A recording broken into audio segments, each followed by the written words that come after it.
Welcome to my YouTube channel medical and nurses. अब मेरा नाम है कीर्ति। सो गाइज आज हम 500 एमसीक्यूज की सीरीज नंबर 8 पढ़ेंगे। तो इसमें जो भी क्वेश्चन है वो एम्स के प्रीवियस ईयर एग्जाम्स के क्वेश्चन है। साथ ही साथ मैं आपको बता दूं कि आपका जो एग्ज़ाम है वो पोस्टपोन हो गया है, कैंसिल नहीं हुआ है, क्योंकि बहुत कमेंट्स आ रहे थे कि एग्ज़ाम कैंसिल हो गया है। बट ऐसा नहीं है। अब आपका जो 1 सितंबर को पेपर होने वाला था वो 8 सितंबर को होगा। और सभी को एडमिट कार्ड डाउनलोड में बहुत इशू हुए थे, तो अब सबके न्यू एडमिट कार्ड हैं जो रिलीज़ करे गए हैं। उन्होंने साफ साफ कहा है कि वेन्यू के कारण, सेंटर के कारण उनको ऐसा करना पड़ा। तो इसीलिए जिन भी लोगों के एडमिट कार्ड डाउनलोड भी हो गए हैं तो उनको दोबारा से अपने एडमिट कार्ड डाउनलोड करने पड़ेंगे जब आपका 8 सितंबर को पेपर होने वाला है। तो आप लोग प्लीज़ डरिए मत, घबराइए भी नहीं, क्योंकि आपके न्यू एडमिट कार्ड आपको मिलेंगे। 8 तारीख फाइनल डेट है, एम्स ने खुद अनाउंस की है न्यूज़। तो आप लोग 8 तारीख तक वेट कीजिए और अच्छे से जो भी आपका सिलेबस रिमेनिंग बचा हुआ है पढ़ने के लिए उसको कवर अप कीजिए। तो इस वीडियो को एंड तक जरूर देखें। यदि पसंद आए तो लाइक ज़रूर करना। जनरल नॉलेज के लिए मेरा दूसरा चैनल है, उस पर भी मैंने एम्स के लिए सेपरेट सीरीज स्टार्ट की है, जीके और करंट अफेयर की, तो आप उसको जाके भी देख सकते हैं। तो यहाँ पर हम पढ़ेंगे सीरीज 8। इसके पहले हम 7 सीरीज पढ़ चुके हैं। हमने नॉर्सेट एम्स के लिए 15 to 20 सीरीज और अलग से स्टार्ट की थी। एटलीस्ट हम 9 अगस्त से है जो कंटिन्यूअसली इसी तरीके के एमसीक्यूज पढ़ रहे हैं, ताकि आपका जो एम्स में एग्ज़ाम होने वाला है उसमें आपकी अच्छे से हेल्प हो सके, क्योंकि 180 एमसीक्यूज आने वाले हैं नर्सिंग के। बाकी remaining 20 general knowledge, current affairs, aptitude और अदर सेक्शन से आएंगे। टोटल मिला के 20 नंबर के। तो आपका नर्सिंग से 180 एमसीक्यूज रहेंगे। 3 घंटे का टाइम मिलेगा आपको टोटल 200 एमसीक्यू सॉल्व करने के लिए। तो यहाँ पर चलिए हम देखते हैं question number first. Most common psychiatric disorder is. तो साइकेट्रिक के बहुत सारे डिसऑर्डर आपने पढ़े हैं, बट जो मोस्ट कॉमन होता है वो कौन सा है? डिमेंशिया, सिजोफ्रेनिया, डिप्रेशन और पैरोनिया। तो जो मोस्टली सबसे ज़्यादा पॉपुलेशन में साइकेट्रिक डिसऑर्डर देखने को मिलता है, कॉमन साइकेट्रिक डिसऑर्डर हम जिसको कह सकते हैं, तो वो है डिप्रेशन। डिप्रेशन है जो बहुत ज़्यादा पॉपुलेशन में देखने को मिलता है। अभी कोविड-19 के कारण तो लगता है कि 30% लोग हैं जो डिप्रेशन में चले गए होंगे, क्योंकि किसी की जॉब चली गई है, किसी को कुछ प्रॉब्लम हुई है इस कारण से। तो सबसे ज़्यादा जो कॉमन साइकेट्रिक डिसऑर्डर है वो क्या है? Depression. Next is drug most useful in treatment of OCD. Obsessive compulsive disorder को ट्रीट करने के लिए कौन सी मेडिसिन है जो यूज होती है? ऑप्शन है यहाँ पर अमोक्सापाइन, डॉक्सीपाइन, फ्लॉक्सेटिन और डोथिपिन। तो जो ओसीडी को ट्रीट करने वाली मेडिसिन है, मोस्टली यूज की जाती है ऑब्सेसिव कंपल्सिव डिसऑर्डर को ट्रीट करने के लिए, तो वो है फ्लॉक्सिटिन मेडिसिन है। जनरली बहुत ज़्यादा यूज होती है और इसका जो ब्रांड नेम है वो है प्रोजेक एंड सेराफेम, जिस नाम से मार्केट में मिलती है। तो एक तरीके की क्या है, एंटी डिप्रेसेंट मेडिसिन है जो selective serotonin reuptake inhibitors class की। एंटी डिप्रेसेंट मेडिसिन को भी अलग अलग कैटेगरी में डिवाइड किया गया है, बट जो जनरली यूज़ की जाती है वो है SSRI, selective serotonin reuptake inhibitors class की मेडिसिन फ्लॉक्सिटिन। तो इसका जो यूज़ होता है ओसीडी में होने के साथ साथ बुलिमिया नर्वोसा, जो भी पैनिक डिसऑर्डर होते हैं, प्री मेंस्ट्रुअल डिस्फोरिक डिसऑर्डर में भी इसको यूज़ किया जाता है। तो आपको याद रखना है कि फ्लॉक्सिटिन किस में मेनली यूज होती है? ओसीडी के लिए। और ये एंटी डिप्रेसेंट कैटेगरी का जो selective serotonin reuptake inhibitor class है उसकी मेडिसिन है। Next agoraphobia is a fear of. मैंने फोबिया को लेके बहुत पहले वीडियो पब्लिश किया था और अभी रिसेंट में भी बहुत सारे टाइप के फोबिया आपको बताए थे। तो एग्रोफोबिया क्या है? फियर किससे डर लगना है? स्ट्रेंजर्स, क्लोज्ड प्लेस, अगर और ओपन स्पेस। तो जो एग्रोफोबिया की कंडीशन है, यहाँ पर एक और जो बी ऑप्शन दिया है क्लोज्ड प्लेस, ये भी बहुत इंपॉर्टेंट है, क्योंकि ये भी कई बार एग्जाम में आया। तो जो क्लोज्ड प्लेस से डर लगता है, फियर होता है, वो क्या कहलाता है? वो कहलाता है क्लस्ट्रोफोबिया। और यहाँ पर पूछे एग्रोफोबिया, तो इसका मतलब होता है ओपन स्पेस से डर लगना, भीड़ भाड़ वाली जगहों में बहुत ज़्यादा डर लगना। फियर ऑफ एंटरिंग ओपन और क्राउडेड प्लेस। किसी किसी को जो एग्रोफोबिया की कंडीशन हम कहते हैं, जो साइकेट्रिक टर्मिनोलॉजी में बात करें, तो बहुत ज़्यादा भीड़ भाड़ वाली जगहों पे बहुत सारे लोग होते हैं जिनको डर लगता है। यहाँ पे इमेज भी दी हुई है ताकि आपको इजी समझ में आए। तो एग्रोफोबिया मतलब क्या होता है, ओपन स्पेस में डर लगना, और क्लस्ट्रोफोबिया मतलब क्लोज्ड स्पेस में डर लगना। नेक्स्ट इज ब्लीडिंग फ्रॉम और into the genital tract after 28th week of pregnancy but before the birth of the baby is known as. तो ब्लीडिंग हो रही है वाइजेनाइटल ट्रैक्ट से 28 वीक की प्रेगनेंसी है, but before the birth of baby, baby के deliver होने के पहले ही, और 28 वीक की प्रेगनेंसी है, जेनाइटल ट्रैक्ट से ब्लीडिंग हो रही है, तो ये क्या कहलाएगा, antepartum haemorrhage, postpartum haemorrhage, intrapartum haemorrhage और इंट्रायूट्राइन डेथ ऑफ फीटस।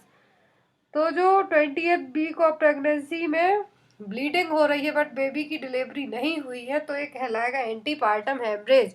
यदि यहाँ पर ऐसा होता कि बेबी डिलीवर होने के बाद जो ब्लीडिंग होती वो कहलाती पोस्टपार्टम हेमरेज, बट यहाँ पर 28 वीक्स ऑफ प्रेगनेंसी में क्या हो रही है, ब्लीडिंग हो रही है, तो ये क्या कहलाएगा, एंटीपार्टम हेमरेज।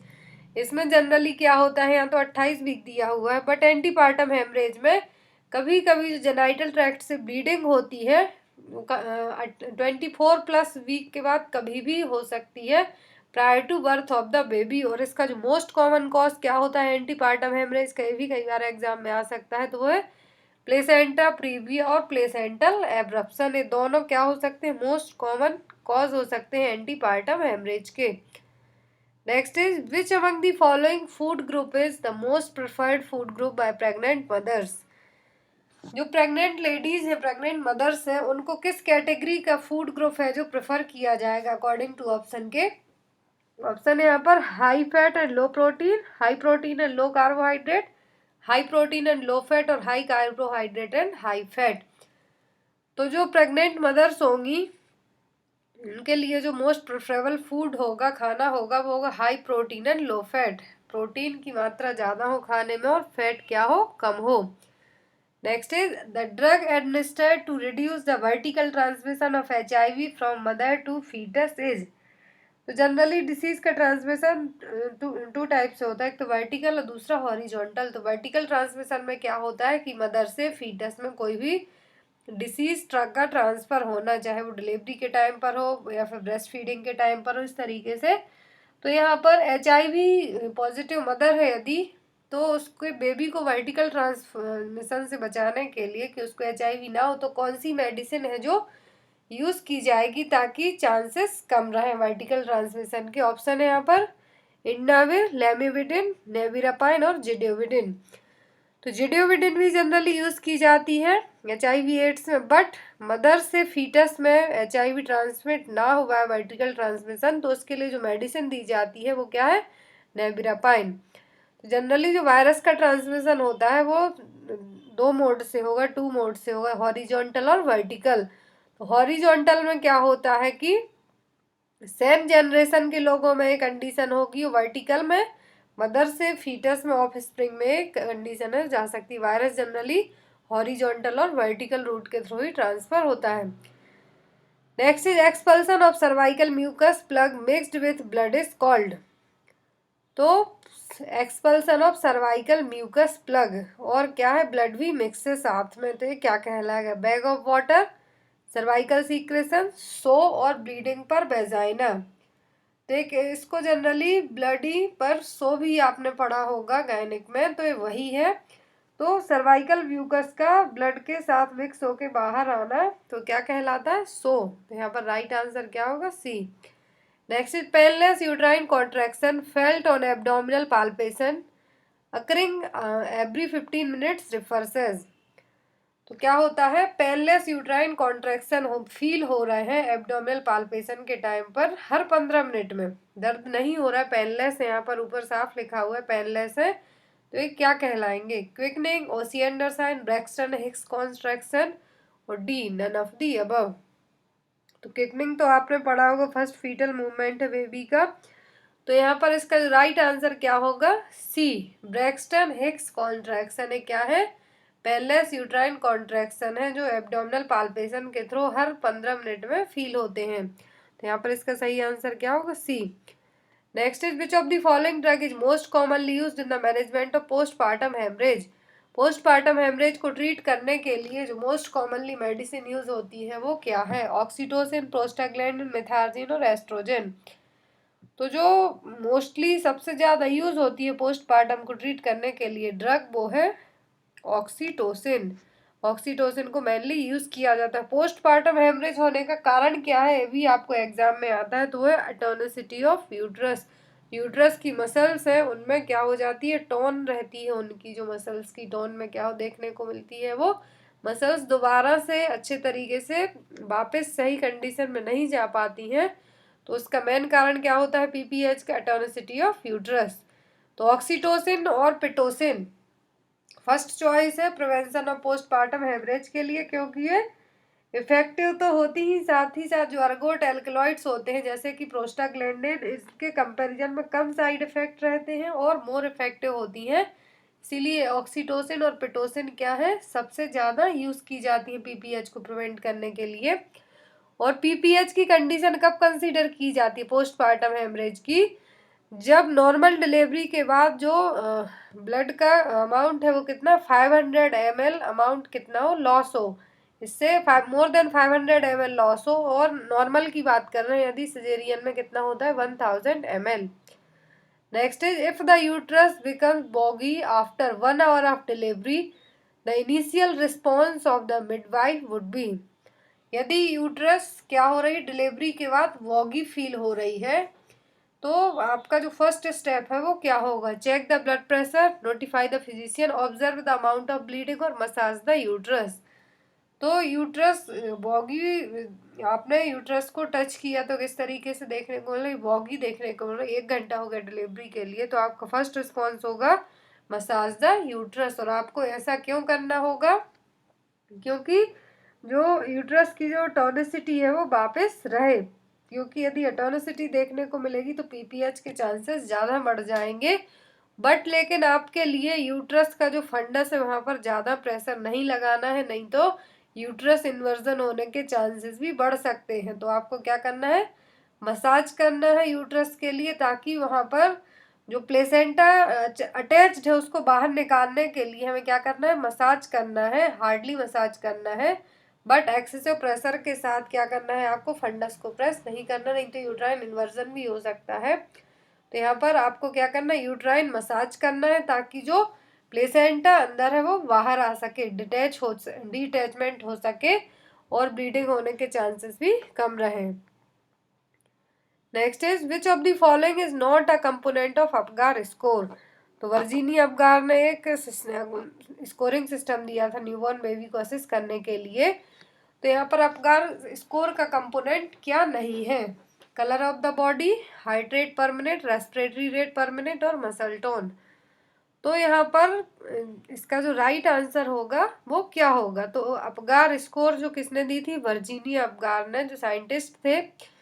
तो अपगार स्कोर में क्या चेक किया जाता है, colour of the body, heart rate पर मिनट, रेस्पिरेटरी एफर्ट, ना कि रेस्पिरेटरी रेट। तो यहाँ पर इसका राइट आंसर क्या होगा, सी। ये देखिए यहाँ पर अपगार स्कोर में 3 पॉइंट्स दिए, 0 पॉइंट, 1 पॉइंट और 2 पॉइंट, टोटल 10 तक इसकी काउंटिंग की जाती है, 1 to 10 तक। तो यहाँ पर रेस्पिरेटरी एफर्ट चेक किया जाता है, ना कि रेस्पिरेटरी रेट पर मिनट। तो अपीयरेंस मतलब कि बॉडी का कलर चेक किया जाता है। 0 पॉइंट कब दिया जाएगा, जब साइनोटिक बॉडी हो, पेल ऑल ओवर। 1 पॉइंट दिया जाएगा पेरिफेरल साइनोसिस, और 2 पॉइंट मतलब पिंक, मतलब कि बेबी है, जो न्यूबॉर्न बेबी फुली हेल्दी है। पल्स हार्ट रेट यदि 0 हो, 0 किस में दिया जाएगा, जब बेबी या तो डेथ हो या फिर उसको बहुत ही ज़्यादा सीवियर कंडीशन हो। और यहाँ पर जो 2 पॉइंट लिखे हुए हैं, पर स्कोरिंग में 2 पॉइंट दिए जाएंगे, तो मैक्सिमम कितना होता है, 10 होता है। और इसमें फर्स्ट मिनट और 5 मिनट में ही चेक किया जाता है अपगार स्कोर। तो इस तरीके से 5 चीज़ें हैं जो अपगार स्कोर में चेक की जाती है, अपीयरेंस, पल्स रेट, ग्राइमेसी मतलब कि रिफ्लेक्स इरिटेबिलिटी, और activity, muscle tone, last respiration. तो यहाँ पर रेस्पिरेशन एफर्ट चेक किया जाता है, ना कि respiratory rate. Next is commonly used stunt in hydrocephalus management. तो हाइड्रोसेफेलस में क्या होता है, जो सेरिब्रोस्पाइनल फ्लूइड है उसका लेवल बढ़ जाता है, या फिर जो सीएसएफ क्या एक्यूमुलेट हो जाता है, इकट्ठा हो जाता है।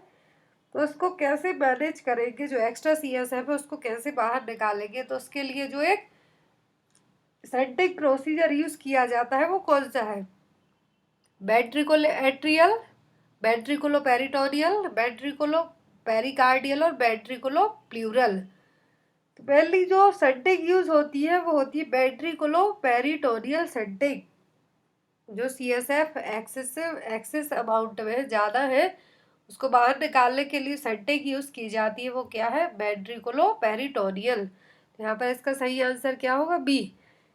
इस तरीके से VP सेंट को ड्रेन आउट किया जाता है बाहर, ताकि जो इंट्राक्रेनियल प्रेशर है वो बढ़े ना। तो इसीलिए इसका यहाँ पर राइट आंसर क्या होगा? Ventriculo peritoneal shunt. Next is in alcoholism which kind of questionnaire method is used. तो एल्कोहलिज्म में पेशेंट होते हैं जो, उनमें क्वेश्चन पूछ के मेथड यूज की जाती है, तो उसका नाम क्या है? Case questionnaire, PET, MMSE, mini mental status examination और D all of the above. तो MMSE है जो साइकेट्रिक पेशेंट में यूज किया जाता है। तो यहाँ पर इसका सही आंसर क्या होगा? ए, केज क्वेश्चनायर यूज किया जाता है जो एल्कोहलिज्म के पेशेंट होते हैं। यहाँ पर C रिप्रेजेंट करता है कि कट डाउन, कि आपने कभी फील नहीं किया है कि अब हम एल्कोहल लेना बंद कर दें। ए मतलब होता है अनॉयड, मतलब कि किसी ने आपको क्रिटिसाइज या फिर कहा नहीं है कि आप इस क्यों ड्रिंक करते हैं। जी मतलब होता है गिल्टी, आपको कभी अपने शराब पीने पर, दारू पीने पर गिल्टी फील नहीं हुई है क्या। और ई का यहाँ पर रिप्रेजेंट करेगा कि आपने कभी सो के उठे हैं, आई ओपनर है यहाँ पर, तो आपको ऐसा नहीं लगा है कि आपने शराब पी है या फिर मॉर्निंग में ही आपको ज़रूरत है। तो ये सभी चीज़ें यहाँ पर केज क्वेश्चनायर में पूछी जाती हैं। तो यहाँ पर इसका राइट आंसर क्या होगा? ये केज क्वेश्चनायर है जो एल्कोहलिज्म पेशेंट के लिए यूज़ किया जाता है। Next is Cramer's rule is used for. तो क्रेमर्स रूल है जो किसके लिए यूज किया जाता है? एस्फेक्सिया, बर्न पेशेंट, एंटेरोकोलाइटिस और डी है यहाँ पर जॉइंडिस। तो जो क्रेमर्स रूल है ये यूज किया जाता है जो जॉइंडिस के पेशेंट होते हैं। और जनरली जो क्रेमर्स रूल है बच्चों के लिए यूज किया जाता है कि जो सीरम ब्लूरोबिन लेवल और प्रोग्रेशन होता है स्किन के कलर का डिस्कलरेट होने का, स्किन का कलर येलो कलर का होगा, तो उसका और सीरम ब्लूरोबिन के बीच का रिलेशनशिप है उसको फाइंड आउट करने के लिए जो एक रूल यूज किया जाता है वो क्या है? क्रेनर्स रूल। और ये जनरली बच्चों में ही इसको यूज किया जाता है। यहाँ पर क्या बॉडी का एरिया चेक किया जाता है, लेवल दिए जाते हैं और रेंज ऑफ सीरम बिलिरुबिन कितनी रेंज है mg/dl और म्यू पर मोल पर लीटर के हिसाब से। तो यहाँ पर बॉडी का एरिया मतलब कि प्रोग्रेशन क्या हो रहा है बॉडी डिस्कलर होने में, चेंज हो किस तरीके से कलर चेंज हो रहा है, तो ये मार्किंग दी जाती है क्रेमर्स रूल में। Next is in the new born white is layer over the skin is called. तो बेबीज जब डिलीवर होते हैं, न्यूबॉर्न बेबीज, उनकी स्किन पर एक वाइट कलर की बिल्कुल पतली परत जैसे रहती है, लेयर रहती है, तो क्या कहलाती है? म्यूकोसा, वर्निक्स सिजोसा, मेकोनियम और डी है यहाँ पर वीनिंग। मेकोनियम तो फर्स्ट स्टूल होता है जो बेबी पास करते हैं। वीनिंग है फर्स्ट फूड जो हम खिलाते हैं बेबी को आफ्टर 6 मंथ के बाद, 4 to 6 मंथ की एज में सॉलिड फूड स्टार्ट करते हैं, वो क्या कहलाता है? वीनिंग। तो यहाँ पर इसका राइट आंसर क्या होगा? वर्निक्स सिजोसा। इस तरीके से जो बेबी डिलीवर होते हैं उनकी पूरी बॉडी पर जो व्हाइट कलर का वैक्सी चीज लाइक सब्सटेंस प्रेजेंट होता है, कोटिंग रहती है पूरी बॉडी पर ह्यूमन बेबीज में, वो क्या कहलाता है? Vernix caseosa. Next is child who is receiving chemotherapy need to avoid. यदि किसी बच्चे को कीमोथेरेपी दी जा रही है तो उसको किस चीज़ से अवॉइड करना पड़ेगा? क्या अवॉइड करना पड़ेगा? Physical activity, drinking hot water, avoided crowded place और reduce unnecessary stimuli in their environment.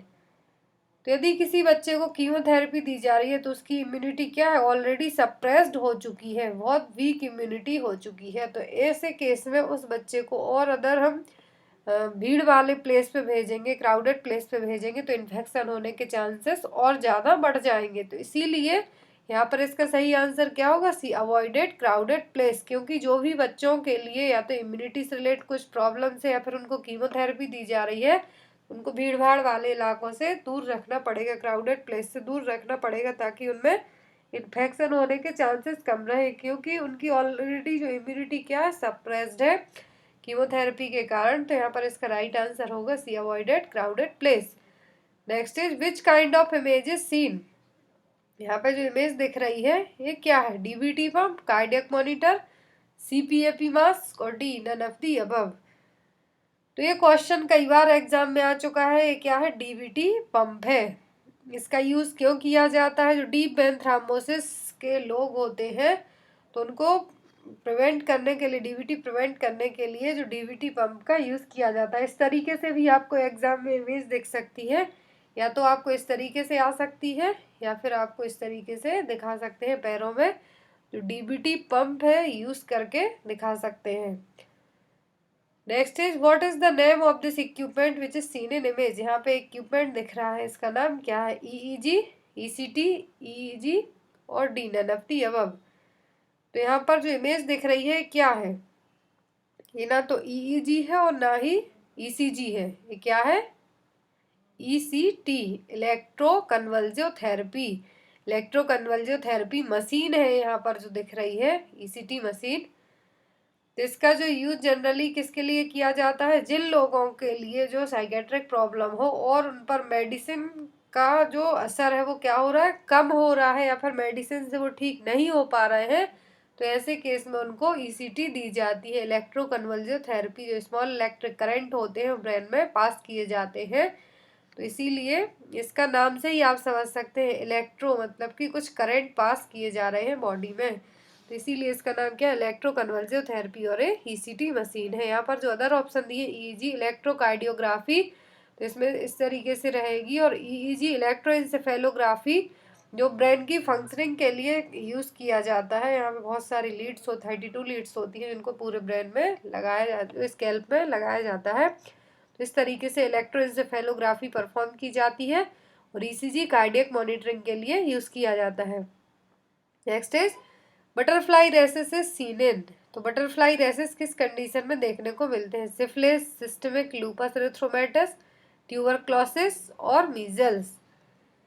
तो बटरफ्लाई रेसेस है जो जनरली देखने को मिलते हैं सिस्टमिक लूपस एरिथ्रोमेटस में। एक इम्यून प्रॉब्लम है जिसमें सेल्स क्या करती हैं, टिश्यू क्या करते हैं, अपनी खुद की बॉडी के जो अच्छे टिश्यू सेल्स हैं उन पर अटैक करते हैं। तो यहाँ पर इसका सही आंसर क्या होगा? ये देखिए यहाँ पर दोनों चीक्स पे नोज के यहाँ से क्रॉस करते हुए बटरफ्लाई जो स्ट्रक्चर के क्या देखने को मिल रहे हैं? रेसेस देखने को मिल रहे हैं। तो ये क्या है? एक इन्फ्लामेटरी डिसीज है जिसमें इम्यून सिस्टम क्या करता है? अपने खुद के टिश्यू पर अटैक करता है। तो इसमें इस तरीके से जो रेसेस देखने को मिलेंगे। Next is if the baby birth weight is 3 kg then it would be triple in which age. यदि किसी बेबी का बर्थ के टाइम पर 3 किलो वेट है तो उसका ट्रिपल 3 गुना वेट है जो कितनी उम्र में हो जाए, कितनी एज में हो जाएगा? 6 मंथ, 12 मंथ, 9 मंथ, 22 ईयर। तो 6 मंथ में तो डबल हो जाएगा, 5 to 6 मंथ की एज में यदि बेबी का बर्थ वेट 3 kg है तो डबल कब हो जाएगा? 6 मंथ, 5 to 6 मंथ की एज मतलब कि 6 kg। और ट्रिपल 3 गुना कब हो जाएगा? तो ये होता है जनरली 1 ईयर में। यहाँ पर इसका राइट आंसर क्या होगा? B, 12 month. सो गाइज ये थे total 20 question. So I hope आपको वीडियो अच्छा लगा, और आप लोग कमेंट बॉक्स में ज़रूर बताना कि और किस टाइप की वीडियो मैं आपको प्रोवाइड कराऊँ, क्योंकि आपके एग्जाम के ओनली 8 डेज बचे हुए हैं। 8 सितंबर को आपका पेपर होने वाला है। So thank you for watching us. Bye bye.